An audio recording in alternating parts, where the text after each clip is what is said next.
Welcome back to Sunny Shield Gardens. We are in the middle of a false spring and the very beginning of March, and I'm going to be cleaning up this flower bed, and I thought it would be really helpful to show everybody how I created this flower bed and made it low maintenance.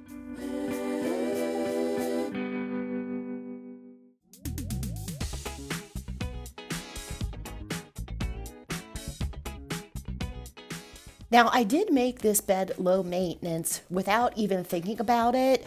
This is a flower bed that is a little bit further away from the house, so it doesn't get a lot of attention. So I just naturally chose plants that didn't require a lot of work, and I'm going to share those plants with you now.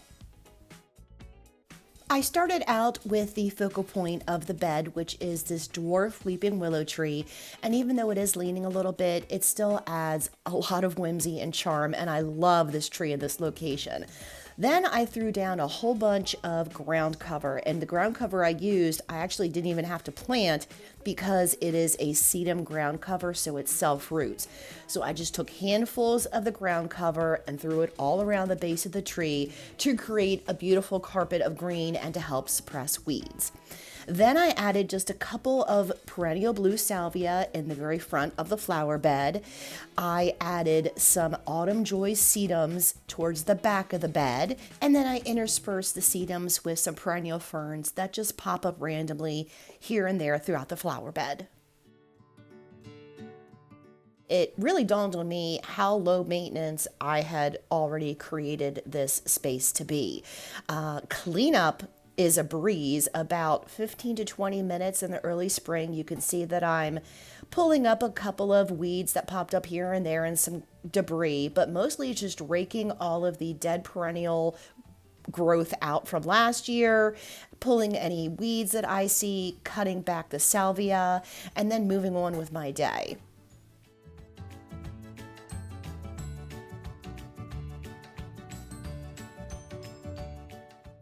To add a little bit of visual interest, a couple years ago, I added the vintage tin that you see, and I turned that into a planter.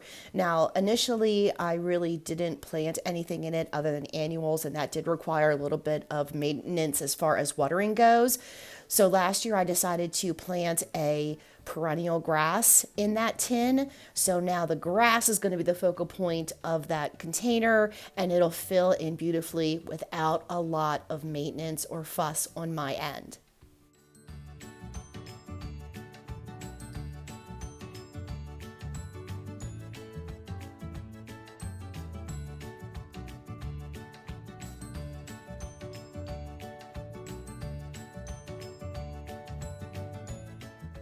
You might have noticed when you were watching the beginning of this video where I showed the view of how the garden looks in the summertime that it is missing something, and it is actually missing the color red. And what I'm going to do to rectify that is I'm going to shop my own garden, keep it simple, and I'm going to pull 3 Weigelia shrubs, and I'm going to transplant these shrubs from my upper garden down to the lower garden. These shrubs require no maintenance. I think they stay about 2 feet wide and 2 feet tall. I don't have to trim on them at all, so once I get them planted and established, I won't have to worry about them at all. They can just grow in place without any additional attention from me. A really good trick is to make sure that you have the proper tools for the job that's going to make your life easier. I am getting older, so I am now using a kneeling stool instead of a kneeling pad. It helps me get up and down a little bit easier because my knees are really bad and hurt so much. I have a good pair of Felco pruners that I use to cut back my perennials. I have my pop-up bag that I can easily carry around and drag around. It doesn't get too heavy. And I don't know if you noticed earlier in the video, I was using my Hula Ho Julio to get all the weeds out. And that is a really good tool to use if you can't kneel down to hand pull weeds.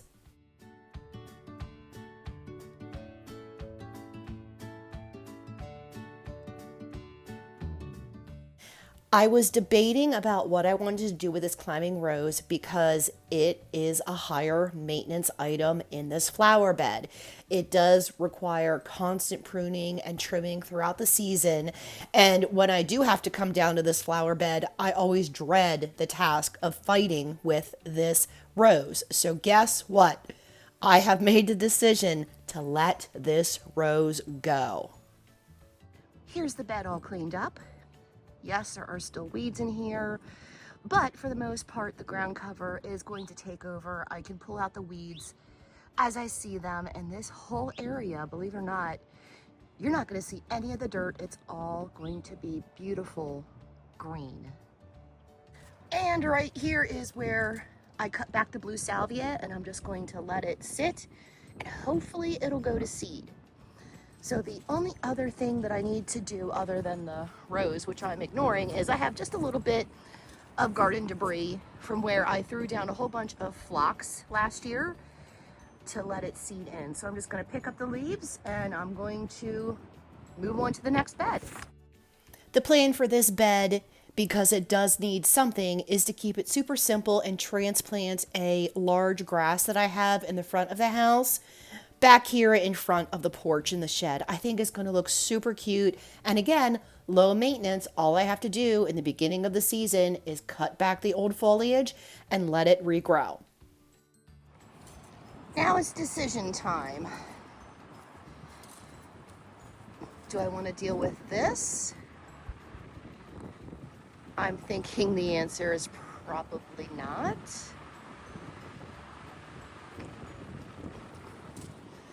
I think I'm gonna focus on this bed.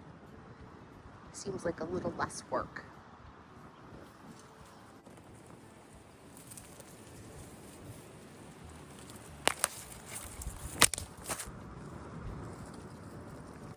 This bed has really nice structure in it. I have a lot of shrubs and trees that are pretty established for the most part. I do have a little bit of fern debris that I have to clean up in the beginning of the season. But other than that, this is kind of a blank slate and could be a little less maintenance as far as weeding goes because I don't have a lot of ground cover.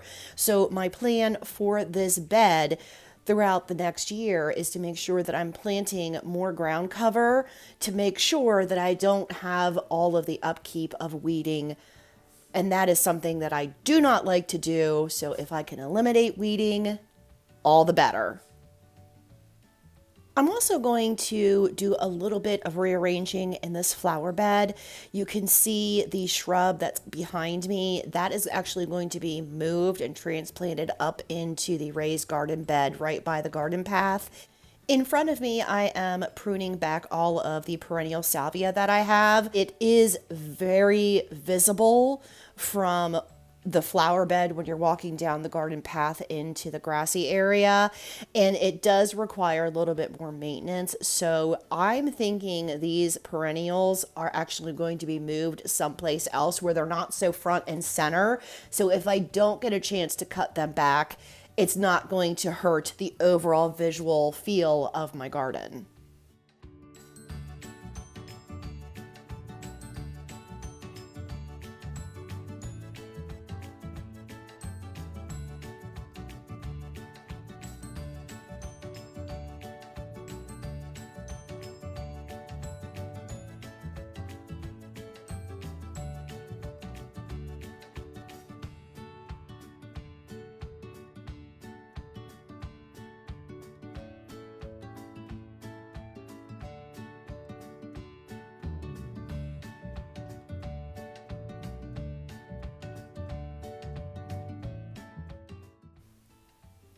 And here is a look at this garden bed all tidied up. This took no time at all. And I know that my future self is going to be super happy with all of the ground cover I'm going to be planting so that I won't have to weed this garden either. What are you doing, Christopher? Feeding the rabbits. Feeding the rabbits. So why are you putting sticks there? For other things can't come. Okay. Do you think the bunnies will appreciate it? Yeah. Okay. I was gonna bring more food. Yeah? Yeah. Anything else you'd like to say? Trying to make a little thing around it.